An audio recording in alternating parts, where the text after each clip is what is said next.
Lihat tren penurunan luas kebakaran hutan dan lahan karhutlah di Sumatera Selatan sepanjang Januari hingga Juni, Balai Pengendalian Kebakaran Hutan Wilayah Sumatera berkomitmen memperkuat peran masyarakat peduli api atau MPA dalam pengendalian karhutla 2025.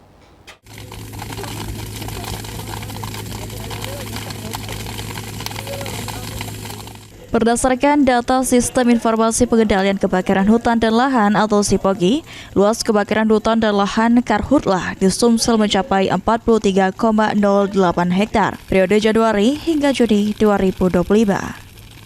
Kondisi ini menurun secara signifikan dibandingkan periode yang sama pada 2024 yang mencapai 459 hektar. Tren positif ini faktor dari anomali cuaca di Sumsel.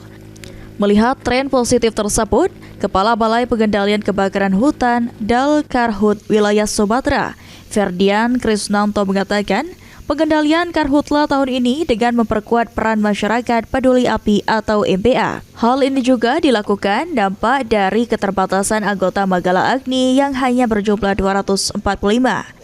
Sementara tahun ini, anggota Magala Agni di Sumatera Selatan turut diperbantukan untuk pemadaman provinsi sekitar.